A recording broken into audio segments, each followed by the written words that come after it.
नमस्कार। आज हम एक बहुत ही बुनियादी लेकिन उतना ही गहरे सवाल की पड़ताल करने वाले हैं कि हमारी सही और गलत की समझ आखिर बनती कैसे है। तो चलिए लॉरेंस कोलबर्ग के नैतिक विकास के सिद्धांत की दुनिया में उतरते हैं और इस गुत्थी को मिलकर सुलझाते हैं।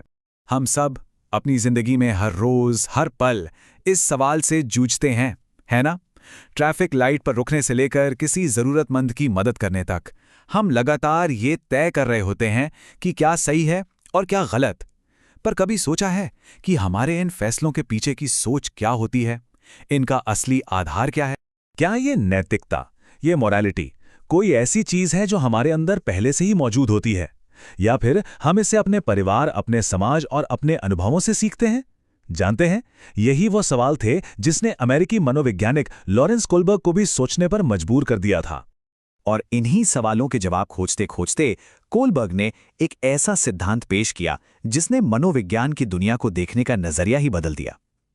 उनका मानना था कि हमारी नैतिक समझ कोई पत्थर की लकीर नहीं है, ये तो हमारे जीवन के साथ साथ हमारे अनुभवों और हमारी सोच के दायरे के साथ कई अलग अलग स्टेजेस में विकसित होती है। ठीक वैसे ही जैसे एक बच्चा पहले घुटनों के बल चलता है, फिर खड़ा होता है और फिर दौड़ने लगता है। तो आइए अब इस सिद्धांत को थोड़ा गहराई से समझते हैं।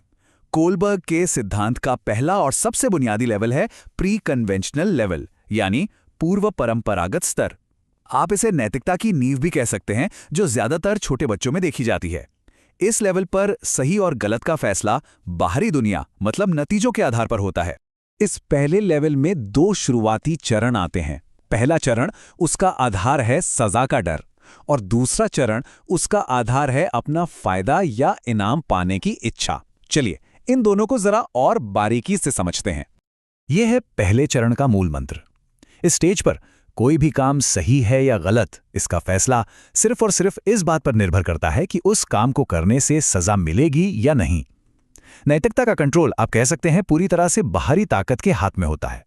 यह ये समझना बहुत दिलचस्प है कि बच्चा किसी काम को इसलिए गलत नहीं मानता कि वो नैतिक रूप से गलत है, बल्कि इसलिए क्योंकि उसे पकड़े जाने पर सजा मिलेगी। सोचिए, बच्चे के लिए दुकान से टॉफी चुराना इसलिए गलत नहीं है कि दुकानदार का नुकसान होगा, नहीं, बल्कि इसलिए गलत है कि मम्मी पापा डांटेंगे। अगर सजा का डर हटा दें तो शायद वो काम उसे गलत लगे ही ना। अब आते हैं दूसरे चरण पर, जहां सोच थोड़ी सी आगे बढ़ती है। यहां ध्यान सजा से बचने से हटकर अपना फायदा देखने पर चला जाता है। अब हर फैसले के पीछे सवाल यह होता है कि इसमें मेरे लिए क्या है, या इसे करने से मुझे क्या मिलेगा। इस चरण में नैतिकता एक तरह का लेन देन बन जाती है, एक सौदा। सही वो है जिससे अपना काम बने। जैसे बच्चे अक्सर कहते ना, तुम मुझे अपना खिलौना दोगे तो ही मैं तुम्हें अपनी चॉकलेट दूंगा। यहां दूसरों की जरूरतें समझी तो जाती हैं, पर सिर्फ इसलिए ताकि अपनी जरूरतें पूरी हो सकें। तो चलिए अब सफर में थोड़ा और आगे बढ़ते हैं। अगले लेवल का नाम है कन्वेंशनल लेवल या परंपरागत स्तर। ये वो स्तर है जहां ज्यादातर किशोर और हम जैसे वयस्क अपनी जिंदगी बिताते हैं।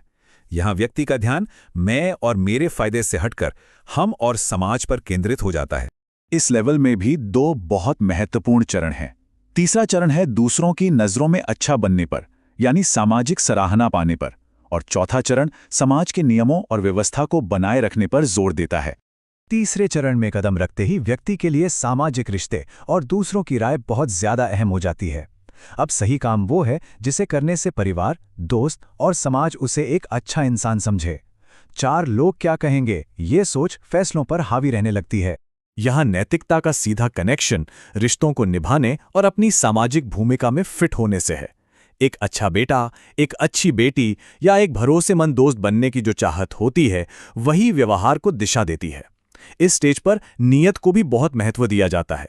मतलब अगर इरादा अच्छा है तो काम भी अच्छा ही माना जाएगा। अब आते हैं चौथे चरण पर। यहां सोच का दायरा व्यक्तिगत रिश्तों से बाहर निकलकर पूरे समाज तक फैल जाता है। व्यक्ति ये समझने लगता है कि एक अच्छे समाज को चलाने के लिए नियम कानून कितने जरूरी हैं और उनका पालन करना हर नागरिक का कर्तव्य है। और सच कहूं तो समाज को सुचारू रूप से चलाने के लिए ये चरण बहुत ज्यादा महत्वपूर्ण है।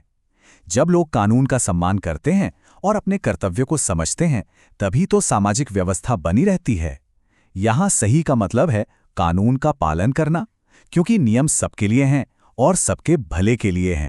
और अब हम पहुंचते हैं कोलबर्ग के सिद्धांत के शिखर पर, पोस्ट कन्वेंशनल लेवल या उत्तर परंपरागत स्तर। ये नैतिक विकास का सबसे ऊंचा स्तर है और कोलबर्ग का मानना था कि दुनिया के बहुत कम लोग ही यहां तक पहुंच पाते हैं। यहां नैतिकता समाज के बनाए नियमों से भी ऊपर उठकर इंसानियत के सार्वभौमिक सिद्धांतों पर आधारित हो जाती है। इसके दो अंतिम और सबसे परिपक्व चरण हैं।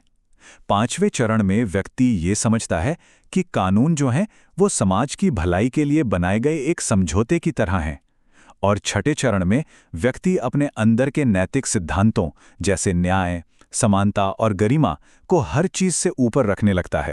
5वां चरण एक बहुत बड़ा वैचारिक बदलाव लाता है। यहाँ व्यक्ति ये समझता है कि कानून पत्थर की लकीर नहीं है, वो समाज के भले के लिए बनाए गए हैं, और अगर कोई कानून बहुमत की भलाई करने की बजाय किसी के अधिकारों का हनन करता है तो उसे लोकतांत्रिक तरीके से बदला जाना चाहिए। यह महत्वपूर्ण बात यह है कि कानून का सम्मान तो है, लेकिन आंखें बंद करके नहीं। व्यक्ति के अधिकारों और सामाजिक न्याय की समझ कानून से ज्यादा गहरी हो जाती है।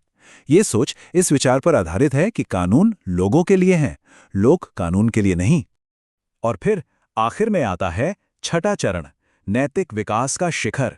यहाँ व्यक्ति के फैसले किसी बाहरी कानून या सामाजिक दबाव पर नहीं, बल्कि उसकी अपनी अंतरात्मा और न्याय, समानता और मानव सम्मान जैसे सार्वभौमिक नैतिक सिद्धांतों पर आधारित होते हैं।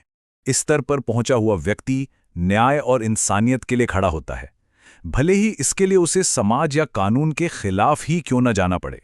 महात्मा गांधी, नेल्सन मंडेला जैसे महान विचारक इस सोच के सबसे बेहतरीन उदाहरण हैं, जिन्होंने अन्यायपूर्ण कानूनों को मानने से इनकार कर दिया क्योंकि वो सार्वभौमिक न्याय के सिद्धांतों के खिलाफ थे। तो अगर हम इस पूरी यात्रा को संक्षेप में देखें तो हमारी नैतिक सोच स्वयं पर केंद्रित होने से शुरू होती है, फिर समाज को महत्व देती है और अंत में सार्वभौमिक सिद्धांतों तक पहुंच सकती है। ये समझना बहुत जरूरी है कि ये कोई सीधी सपाट यात्रा नहीं है, बल्कि ये हमारी सोच के विकास का एक बहुत ही जटिल और धीरे धीरे होने वाला क्रम है। तो सवाल ये उठता है कि कोलबर्ग के इस सिद्धांत को समझना हमारे लिए जरूरी क्यों है? भाई, इसका हमारी रोजमर्रा की जिंदगी में क्या महत्व है? देखिए, ये सिद्धांत हमें न सिर्फ अपनी बल्कि दूसरों की सोच और उनके व्यवहार को बेहतर ढंग से समझने में मदद करता है। ये शिक्षा और पेरेंटिंग के लिए एक बहुत शक्तिशाली टूल है, जिससे हम बच्चों में सही नैतिक मूल्यों का विकास कर सकते हैं। और आखिर में ये हमें एक ज्यादा संवेदनशील और न्यायपूर्ण समाज बनाने की दिशा दिखाता है। चलिए इस चर्चा को एक विचार के साथ समाप्त करते हैं। कोलबर्ग के इन चरणों की रोशनी में जरा सोचिए, एक समाज के तौर पर हम सब नैतिक विकास के किस स्तर पर हैं? और इससे भी जरूरी सवाल ये है कि हम एक ज्यादा न्यायपूर्ण और विकसित समाज बनने के लिए अगले स्तर तक का सफर कैसे तय कर सकते हैं? सोचिएगा जरूर।